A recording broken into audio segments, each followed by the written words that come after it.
Selamat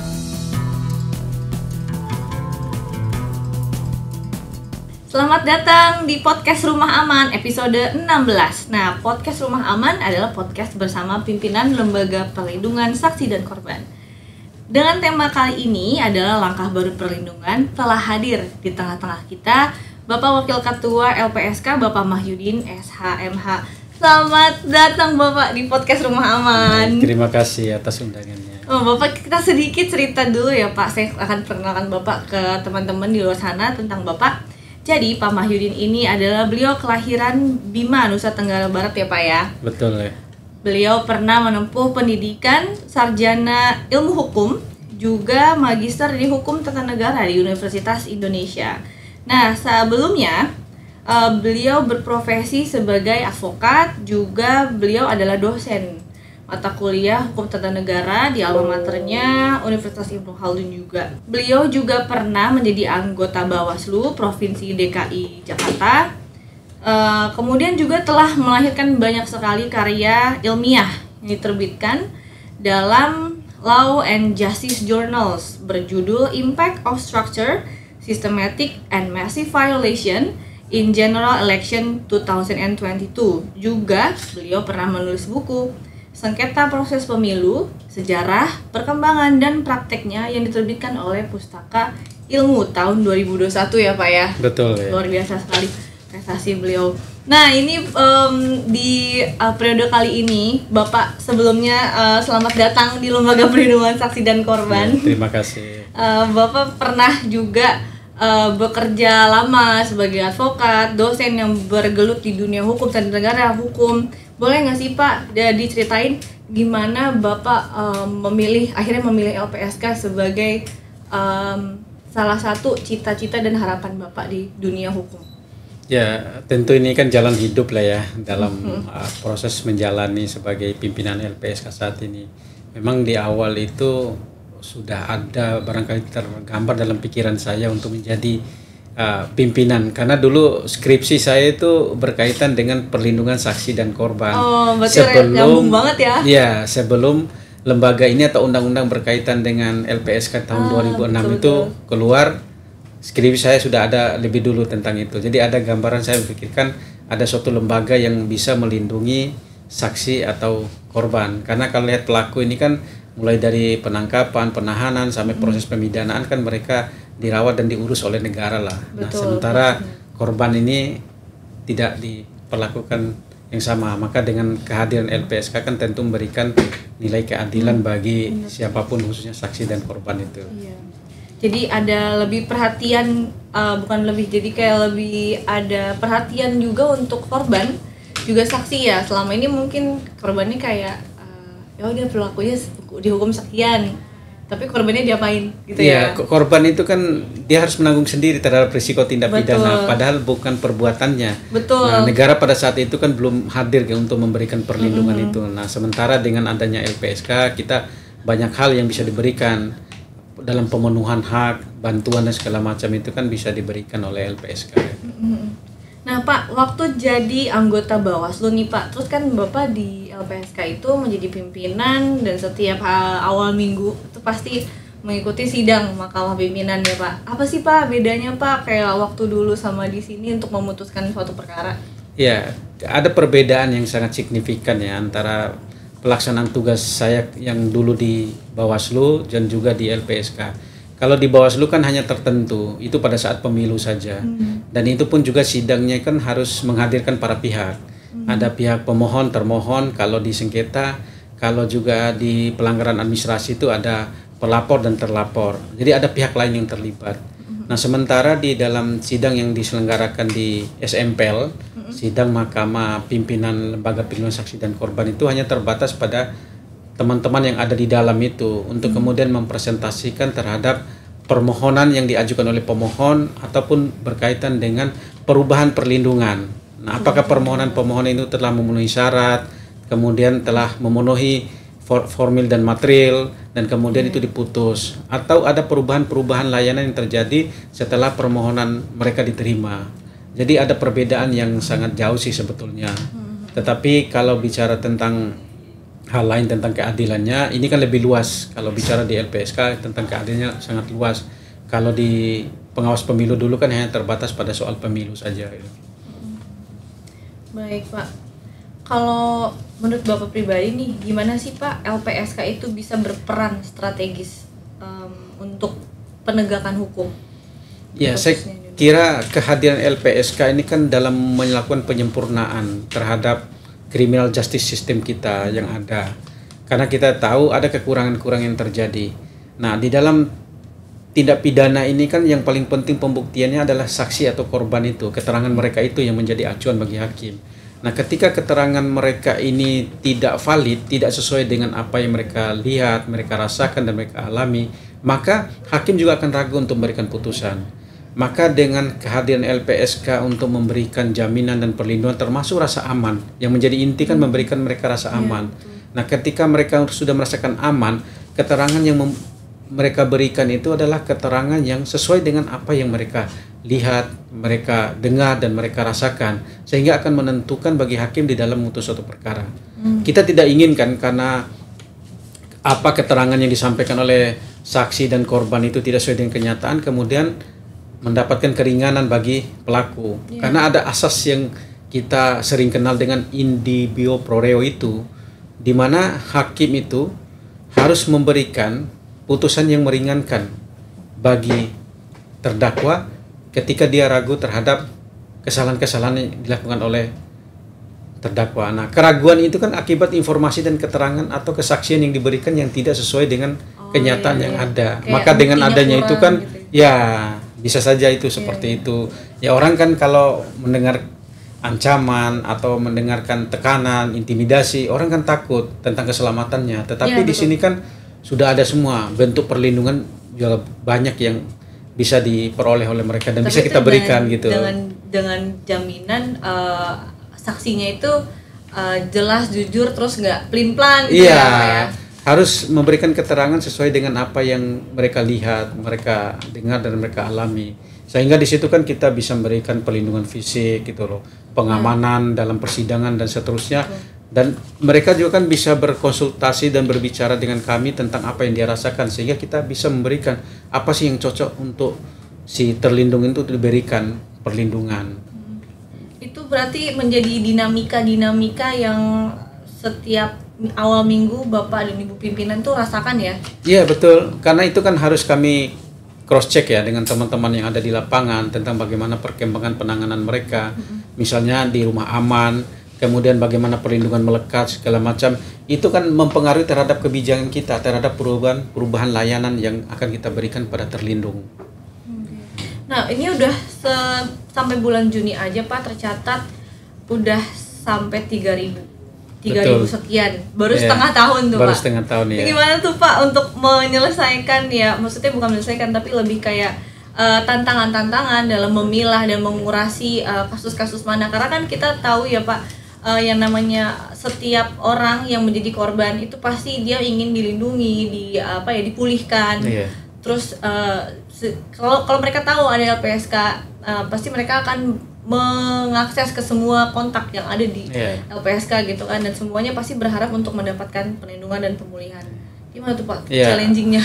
Tujuan dibentuk lembaga ini kan untuk memberikan rasa keadilan ya bagi pencari keadilan. Nah, masyarakat ini kan salah satu cara ataupun jalur yang bisa ditempuhkan lewat LPSK. Nah, karena sekarang lembaga ini kan sudah begitu besar ya, dan masyarakat juga sudah tahu. Nah, permohonan itu dari tahun ke tahun mengalami peningkatan.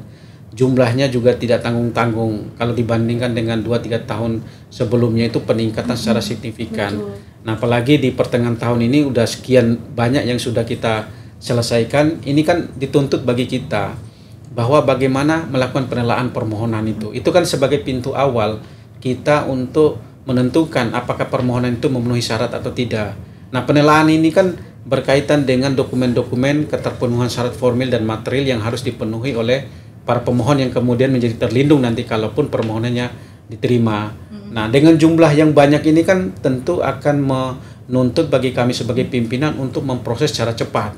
Tetapi kan keterbatasan waktu dan segala macam dengan aktivitas lain yang juga kita hadapi ini kan juga menuntut kesabaran masyarakat juga untuk menunggu dalam proses penentuan terhadap permohonan yang diajukan itu. Betul. Kalau secara khusus nih Pak, bidang pengampunya Bapak ya, kan itu ada di tindak pidana korupsi, TPPU, penyiksaan. Secara spesifik Pak, dari TP-TP tersebut itu tantangan challenging-nya apa aja nih Pak? Kalau boleh Bapak share. Ya, sebenarnya pembagian itu kan hanya untuk sebagai untuk menjadi PIC saja. Nah, prinsip kita sebenarnya kolektif kolegial ya, bahwa semua ini kan menjadi pekerjaan bersama bagi kita semua. Kalau tantangan masing-masing tindak pidana memiliki karakteristik tersendiri ya. Apa tantangannya yang dihadapi, tentu juga akan membutuhkan treatment yang berbeda di dalam pelaksanaan dan pemberian perlindungan itu. Misalnya dalam korupsi dia akan berbeda dengan TPPO, begitu juga dengan TPPU, dan kekerasan-kekerasan lain juga menjadi berbeda treatmentnya di sana. Oke, baik Pak. Kalau di apa Pak sebutannya selain pengampu, kan kayak tadi kan Bapak yang ke TPA, BC gitu. Kalau kan Bapak di bagian layanan ya Pak ya, maksudnya di program pemenuhan hak Biro Pemenuhan PHSK saksi dan korban ya. Nah, itu dalam melakukan layanan, maksudnya ketika sudah menjadi terlindung. Itu tantangannya gimana aja Pak ketika udah langsung ke terlindung, misalnya korban A terlindung A dapat ini gitu. Iya, misalnya dalam berkaitan pelanggaran HAM berat juga kan kita juga akan memberikan psikososial terhadap mereka. Nah, sebelum diberikan itu kan ada asesmen yang dilakukan oleh teman-teman di sana untuk menilai berapa sih kepantasan dan kelayakan terhadap permohonan mereka yang harus kita berikan kepada terlindung. Nah, demikian pun juga misalnya dalam pemenuhan hak, pemberian bantuan dalam sidang pengadilan segala macam, ketika terlindung itu harus mendapatkan pengawalan, kita harus beri pengawalan itu. Begitupun juga kalau memang tingkat ancamannya tinggi, kita harus juga melakukan pengamanan melekat kepada mereka selama 24 jam, itu tidak henti-hentinya untuk terus dikawal pada mereka. Bahkan mereka pun juga mendapatkan perlindungan yang ekstra dari kita, baik dalam bentuk pengawasan dan seterusnya. Pernah nggak sih Pak ada yang kayak mungkin ketika Bapak memberikan pemenuhan hak, atau mungkin Bapak saat turun lapangan menyaksikan bagaimana sidang-sidang terjadi, yang paling berkesan banget tuh yang mana Pak? Oh, boleh cerita? Ya, karena kami ini kan pimpinan baru ya, yang baru kemarin dilantik di tanggal 15 Mei 2024. Pengalaman lapangan belum begitu banyak yang kita hadapi ya. Saya baru turun sekali untuk menyaksikan bagaimana persidangan yang dilakukan di PN Subang kemarin itu di tanggal 9 dalam hal pembacaan tuntutan jaksa penuntut umum. Itu karena kasus di sana berkaitan dengan adanya justice kolaborator yang kita terima sebagai terlindung. Ya baik, nah ini berarti baru-baru ini ya Pak ya? Baru ya, masih baru. Nah kan karena belum lama ini kan Bapak ke Jati ya Pak ya? Jati, Jabar ya? Jawa Barat. Subang. Kejati Jawa Barat. Benar ya saya? Berarti Kejati Jawa Barat. Nah itu kan kasusnya kan sampai ya kalau bisa dibilang drama ya Pak, terus sampai disorot publik gitu kan. Kalau dari LPSK sendiri apa sih rekomendasi yang sudah dikasih ke jaksa sama majelis hakim? Ya, sebetulnya kita ini kan sebagai pelaksana undang-undang ya. Jadi apapun yang menjadi perintah di dalam undang-undang itu kan yang wajib kita lakukan. Nah, ada ketentuan yang mengatur bahwa saksi pelaku atau istilah kita justice collaborator itu kan menjadi bagian atau subjek perlindungan kita. Nah, maka ketika undang-undang itu memberikan kesempatan atau kewenangan kita untuk melakukan itu, kita lakukan. Nah, terhadap kasus yang ada di Subang ini kan karena dia menjadi justice collaborator kita, maka kita berupaya untuk memberikan bantuan dan pemenuhan terhadap hak-haknya. Nah, apa saja hak-hak yang harus mereka terima sebagai JC ya? Salah satunya kan bagaimana kita meminta baik kepada kejaksaan dan hakim itu untuk mempertimbangkan yang bersangkutan itu sebagai JC. Nah, kalau di dalam kejaksaan untuk menempatkan mereka di dalam tuntutan itu sebagai JC, itu permohonan. Nah, demikian pun juga ketika kita mengajukan permohonan ke majelis hakim atau PN, itu memohon agar yang bersangkutan itu diberikan vonis yang meringankan. Seperti itu. Dari yang awal awal dulu ya, Iya. sebelum dia menjadi GC gitu. Iya, betul. Iya. Ya Pak, terus juga Bapak sama pimpinan lain baru-baru ini kan juga ke Jampidum ya Pak ya. Iya. Nah itu audiensinya kalau boleh Pak ngomongin apa aja Iya. tuh Pak? Sebetulnya Untuk banyak hal negara. ya. Banyak hal yang dibicarakan di sana berkaitan dengan bagaimana kerjasama, koordinasi yang berjalan selama ini, tentu sama-sama mendapatkan apresiasi. Kita juga memberikan apresiasi kepada Kejaksaan Agung melalui Jampidum, dan Jampidum juga menyatakan demikian pada kami, sehingga di situ semakin terbuka kerjasama yang akan dilakukan.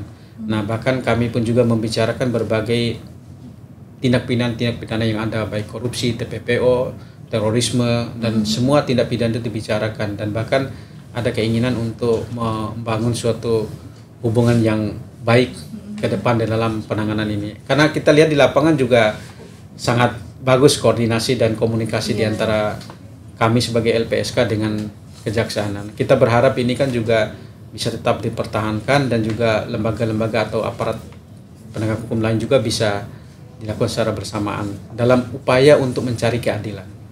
Iya betul. Jadi kompak gitu ya Pak ya. Ya kejaksaan dimanapun itu bisa bekerja sama erat sama LPSK gitu ya. Iya. Oke, Betul, baik. betul. Nah, mungkin sama satu lagi karena Bapak ini pengampu apa ya, kelembagaan ya Pak ya kalau saya boleh Iya, bilang. betul Iya. ya. Nah, sebagai pengampu hal tersebut, kira-kira Bapak punya rancangan apa Pak untuk lebih baik ke depannya di kelembagaan LPSK ini? Iya, dalam pengampu divisi organisasi ya, organisasi dan SDM ini memang dituntut kita untuk berpikir secara keras ya dalam melakukan pengembangan dan penguatan kelembagaan ini. Karena apa? Semakin lama lembaga ini dikenal sama masyarakat, maka semakin banyak permohonan yang akan hadir dan datang untuk meminta perlindungan kepada kita semua. Nah, apa yang kita lakukan? Dengan meningkatnya jumlah permohonan ini kan harus diimbangi dengan penguatan sumber daya manusianya. Ya, dalam hal misalnya penerimaan permohonan dilakukan penelahan sampai 30 hari, kemudian diperpanjang sampai dengan 30 hari. Jadi Itu selama penelahan ya? 60 hari setelah permohonan itu masuk. Nah, itu kan baru satu permohonan. Nah, kalau banyak permohonan tentu akan memakan waktu yang banyak untuk dilakukan. Banyak tantangan yang dihadapi di dalam upaya penelaan permohonan itu. Setelah kelengkapan awal itu kan kemudian mereka melakukan asesmen baik melalui telepon ataupun kadang-kadang juga harus datang ke tempat di mana pemohon itu ada untuk kemudian mendalami berbagai hal-hal yang untuk memenuhi dan mendukung terhadap permohonan itu. Nah, penguatan kelembagaan ini saya kira memang sangat penting ya untuk bagaimana ke depan. Terlebih lembaga saat ini sudah terlihat oleh masyarakat begitu bagus, maka penguatan di dalamnya itu harus lebih bagus. Jadi intinya saya melihat bagaimana penguatan sumber daya manusia dengan jumlah SDM yang hari ini menurut saya sangat terbatas gitu loh. Belum seimbang dengan jumlah permohonan yang masuk dengan tenaga-tenaga atau insan LPSK yang menangani baik permohonan dan juga pelayanan dalam hal pemenuhan hak bagi korban. So, melayani se-Indonesia ya Pak ya? Iya. Kantor wilayah kantor program baru 2. Ya, perwakilan itu kan juga fungsinya bukan untuk memberikan keputusan, tetapi hanya untuk dalam bentuk pelayanan atau membantu di dalam permohonan. Tetapi dalam hal penentuan terhadap permohonan itu diterima atau tidak, perubahan layanan tetap ada di pusat. Jadi tetap sentralistisnya ada. Nah, kantor perwakilan yang ada di Jogja dan di Medan itu hanya untuk membantu sifat-sifatnya teknis saja gitu. Tidak terlalu masuk dalam substansi yang berkaitan dengan pengambilan kebijakan gitu. Tetap ada di pusat gitu. Tetap Pak ada ya, di Pak pusat, ya? betul ya. Oke. Kalau untuk sisi akademisi ini ya Pak, kan Iya. Bapak basicnya memang akademisi, dosen gitu ya. Bagaimana dari pandangan Bapak sebagai akademisi mengkoordinasikan akademisi, maksud saya pihak pendidikan gitu ya, sama Afgakum termasuk kita LPSK itu dalam melindungi saksi dan korban. Karena kan kalau kita tahu hampir di semua kampus khususnya untuk KS itu udah ada satgasnya gitu Pak. Nah, kalau kekerasan lain kan kita marak juga ya, kayak pelonco gitu Pak, kalau mahasiswa baru, junior, senior gitu gimana Pak? Ya, kekerasan seksual ini kan merupakan suatu tindak pidana yang banyak terjadi ya di masyarakat. Sebenarnya kalau kita mau lihat peristiwa-peristiwa terjadi di masyarakat banyak sekali ya. Cuman kan kenapa baru mulai muncul sekarang, karena sudah ada lembaga seperti ini yang akan bisa membantu mereka dalam mengangkat ataupun menyelesaikan persoalan-persoalan itu. Nah, di masyarakat itu kalau kita lihat tuh banyak sekali. Kasusnya kalau saya baca dari permohonan yang masuk itu kadang-kadang sedih gitu loh. Antara pelaku dan korban itu memiliki hubungan kekerabatan, bahkan hubungan keluarga dan darah juga sangat menyedihkan bagi kita semua.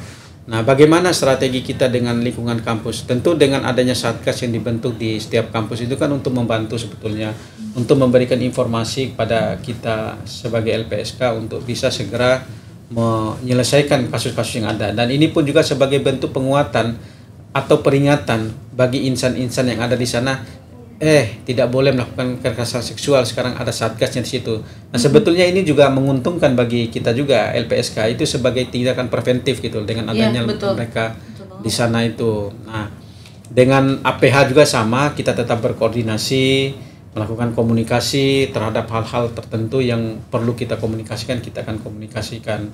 Karena kita berharap bahwa dengan menyebarnya informasi keberadaan LPSK di dalam membantu menangani berbagai persoalan-persoalan hukum, termasuk tadi itu kepada publik akan merasa aman dan mau melaporkan terhadap adanya tindak pidana yang mereka alami. Nah, selama ini kan atau bahkan sampai sekarang kan belum mampu dijangkau semua oleh LPSK. Bahkan sebagian masyarakat juga belum tahu ada lembaga seperti ini yang akan melayani dan memberikan bantuan terhadap mereka yang berhadapan dengan hukum atau menghadapi masalah tindak pidana. Nah, sekarang sudah mulai banyak dengan program-program yang pernah dilakukan sebelumnya itu dengan adanya sahabat saksi dan korban, kemudian kegiatan sosialisasi lainnya juga sering dilakukan. Ini kan memberikan impact bagaimana peningkatan jumlah permohonan. Di samping apa yang telah kita lakukan hari ini kan memenuhi rasa keadilan bagi terlindung, sehingga itu mendorong semua orang untuk mau hadir ke sini. Nah, kita berharap seperti itu, dan tentu dengan begitu itu yang saya katakan tadi, bagaimana penguatan SDM kita dalam memberikan pemenuhan hak dan pelayanan kepada mereka itu harus lebih prima juga. Terus intinya kompak lah ya Pak? Iya, betul. Nah, kalau kita lihat juga di tingkat pimpinan sekarang sudah sepakat juga bagaimana sistem kolektif kolegial, kebersamaan dalam menghadapi berbagai permohonan juga terlihat sangat baik sekarang. Itu yang paling penting itu. Jadi yang namanya melindungi saksi korban itu butuh kerjasama kompak. Iya, tentu kan biasa lah ya kan, pikiran satu orang itu akan lebih baik pikiran dua orang. Dua orang lebih baik tiga orang. Nah, dengan adanya kami bertujuh dibantu dengan seluruh insan LPSK itu kan akan memudahkan bagaimana kerja-kerja yang kita lakukan. Apalagi ya kan, tenaga ahli yang kita punya juga sekarang membantu pimpinan itu kan mereka punya pengalaman yang cukup luar biasa. Tentu kita betul. Kita kan juga akan berdiskusi dengan mereka dan kita juga akan memberikan informasi, memberikan hal-hal yang berkaitan dengan perubahan-perubahan terhadap layanan ataupun strategi apa yang harus dilakukan di lapangan ketika mereka mengalami kebuntuan. Itu sering kami lakukan diskusi seperti itu untuk kemudian bagaimana sih keadilan itu harus diberikan pada terlindung. Intinya di situ gitu.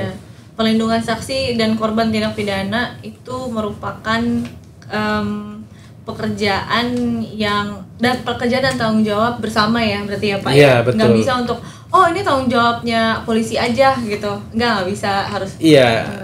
Sebetulnya sih kan apapun yang terjadi termasuk dalam hal kejahatan itu kan sebenarnya tanggung jawab kita semua ya, seluruh komponen dan elemen bangsa ini. Tetapi kan harus ada lembaga tertentu yang memang mengurusinya. Karena kalau bicara masyarakat kan ya mereka punya kesibukan, punya aktivitas. Betul. Dengan adanya suatu lembaga khusus yang diberikan misalnya LPSK untuk memberikan bantuan dan perlindungan, sehingga fokus untuk melakukan itu saja. Nah, sementara untuk hal-hal lain ada penuntutan, ada penyidikan, kemudian yang memutus, memvonis, dan kemudian ada LP. Itu kan masing-masing tersedia dalam rangka untuk bagaimana keadilan itu dihadirkan. Nah, dengan adanya LPSK itu menjadi pelengkap gitu. Karena tadi itu di awal saya katakan bahwa dengan keterangan yang disampaikan oleh seorang saksi yang tidak sesuai dengan fakta yang terjadi, hakim menjadi ragu. Sehingga hakim kan nggak boleh nggak boleh dia harus memutuskan berdasarkan fakta-fakta yang ada di persidangan. Kalau faktanya keterangannya kurang, maka hakim harus memutus yang menguntungkan bagi terdakwa. Ini yang tidak kita inginkan, seolah-olah kejahatan itu tidak bisa dijangkau oleh hukum. Maka dengan adanya LPSK ini, maka kiranya hal-hal yang demikian itu bisa terurai dan bisa diselesaikan, bahwa setiap ada kejahatan ya insya Allah akan bisa ditangani dan diselesaikan secara hukum gitu. Secara hukum dan secara seadil-adilnya. Iya, keadilan itu ya. Ya baik Pak, last but not least nih Pak. Baik. Untuk Bapak boleh nggak Pak di share aja gimana cara untuk masyarakat yang menjadi korban tindak pidana itu mengajukan permohonan ke LPSK, gimana Pak? Nah, sebetulnya kita berharap pada masyarakat itu kan jangan takut untuk membuat permohonan atau melaporkan kepada kami, karena kami juga kan akan membantu sebetulnya dalam kesulitan-kesulitan yang dihadapi oleh pemohon itu, baik dalam hal laporan polisi segala macam itu kita akan bantu. Nah, terhadap pemohon itu untuk mengajukan permohonan kan ada beberapa syarat. Syaratnya itu nggak begitu sulit dan sangat mudah. Misalnya fotokopi KTP, nomor kontak mereka. Kontak ini kan untuk kemudian dilakukan penelaahan ataupun untuk mendalami terhadap permohonan yang dimasukkan. Yang kedua ada kronologis peristiwa lah ya. Seperti apa sih tindak pidana yang ingin diajukan permohonan kepada LPSK. Terus yang keempat itu adanya tindak pidana. Dalam hal ini kan laporan polisi, baik dia kedudukan sebagai pelapor ataupun juga sebagai terlapor itu bisa. Nanti kita akan telah apakah ini memenuhi syarat atau tidak. Karena syarat untuk diterimanya permohonan kan sebagaimana disebutkan di dalam pasal 28 ya, menyebutkan bahwa pertama sifat pentingnya keterangan, adanya ancaman yang nyata yang mengganggu keselamatan jiwa mereka, berdasarkan analisis medis, psikolog, dan kemudian berkaitan dengan riwayat tindak pidana yang terjadi. Ada 4 aspek itu yang ini. Nah, kesemuanya ini kan dalam upaya untuk mengungkap tindak pidana yang terjadi itu. Iya, betul. Oke, baik. Kita sudah di penghujung acara nih. Rekan-rekan, kita kali ini bersama Pak Mahyudin bisa ketemu lagi Pak, tenang aja, kita akan ketemu lagi di episode Rumah Aman selanjutnya. Pastinya kalau banyak sekali Pak kasus-kasus yang menjadi sorotan publik, dan banyak juga, dan sebagian besar dari kasus-kasus tersebut ada LPSK di dalamnya. Iya, betul. Jadi kami selalu mengadakan podcast yang jadi ini Bapak kemarin ada vonis ini, vonis itu, terus juga kemarin Bapak hadir di sidang JC-nya MR. Nah, itu kita pasti akan mengupdate hal-hal tersebut. Tapi ada tes sama pimpinan-pimpinan LPSK. Terima kasih banyak Bapak telah hadir di podcast Rumah Aman. Sampai ketemu lagi di episode selanjutnya.